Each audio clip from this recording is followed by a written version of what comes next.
36 दिवसापासून चर्चेत चालू असलेला जो मस्साजोग येथील सरपंच हत्याकांड आहे त्यातल्या त्या प्रकरणातला सगळ्यात कलाटणी देणारा आजचा दिवस ठरलेला आहे।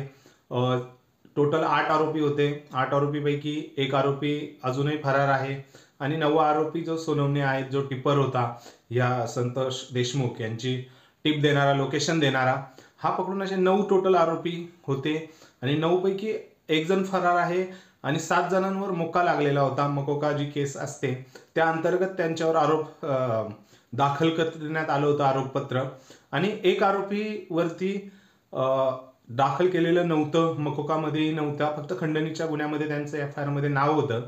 आणि त्यावरनं जे काल संतोष देशमुख यांचे भाऊ धनंजय देशमुख किंवा मनोज जरांगे असतील किंवा इव्हन जे मस्साजोग मधले पूर्ण ग्रामस्थ असतील, ह्यांनी आक्रमक पवित्रता घेतला होता की न्याय व्यवस्था जी चौकशी करतायत ते आम्हाला माहिती देत नाही तपासाचा, आणि वाल्मिक कराड यांना स्वतःहून डावललं गेलंय, त्यांच्यावर मकोका किंवा काही केस टाकण्यात नाही आलेल्या, त्या पद्धतीने त्यांनी प्रेशर केला होता, न्याय मिळत नाही अशी हाक मारली होती।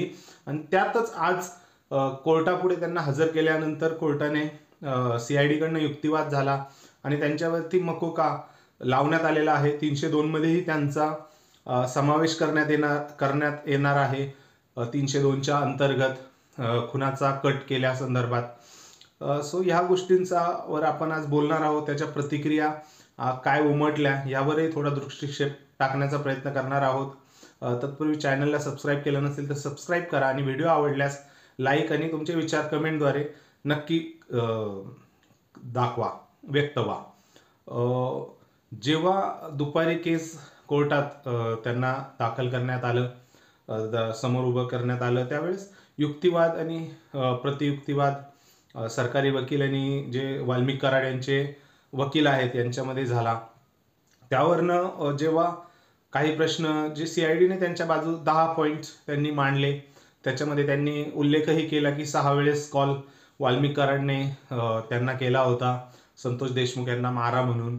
अशा सर्व गोष्टी झाल्यानंतर त्यावरती मकोका दावा करण्यात आला, वाल्मिक कराड यांच्यावर मकोका लावण्यात यावा म्हणून CID आणि जे सरकारी वकील आहे यांच्याकडनं युक्तिवाद करण्यात आला आणि त्यानुसार मान्य न्यायालयाने गोष्टी प्रोसीड केल्या।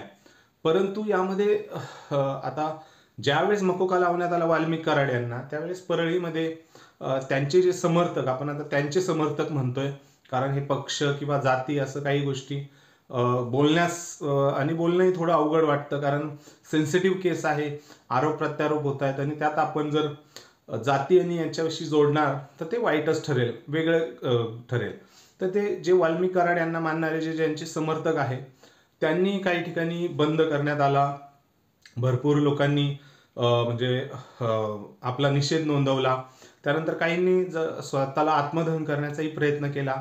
वाल्मिक कराड यांच्या आई आहेत, आई आणि पत्नी, यांनी ठिय्या आंदोलन केलं पोलीस ठाण्यामध्ये की खोटा गुन्हा दाखल करण्यात येत आहे माझ्या मुलावर, त्यांच्या आईचं प्रखरपणे हे म्हणणं होतं। परंतु ह्या सर्व गोष्टी आपण जेव्हा बघतो, कारण मी आता जे बोलतोय आपण तो एक न्यूट्रल अँगलने बोलतोय की जे संतोष देशमुख सरपंच आहेत त्यांची जी हत्या झाली, निर्घृण हत्या झाली, त्या हत्येसंदर्भात तपास चालू आहे आणि डे 1 पासून वाल्मिक कराड यांचं नाव येत आहे।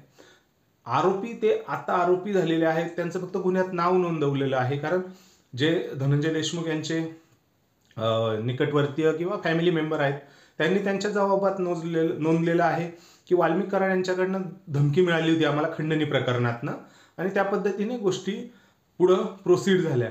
त्या पद्धतीने वाल्मिक कराड यांच्यावर संशयाची सुई येते, ते स्वतः गायब होऊन 12 दिवसाने हजरही झाले, 22 दिवसाने न्यायालय CIDचे मध्ये त्यांनी समर्पणही केलं होतं, सरेंडर।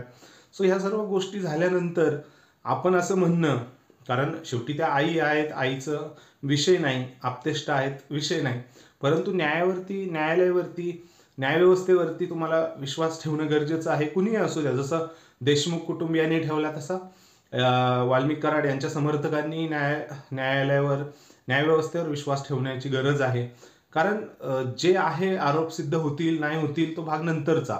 आता जे प्रथमदर्शनी दिसतंय त्यानुसार त्यांनी कार्यवाही केलेली आहे पोलिसांनी, देवेंद्र फडणवीस यांनी.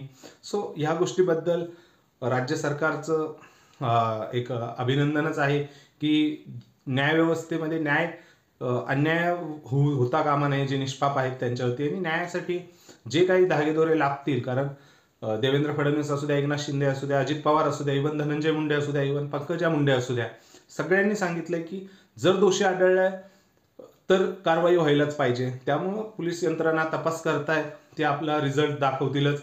जसे धागेदोरे होतील कोर्टात, मान्य कोर्ट त्यावरती निर्णय घेईलच.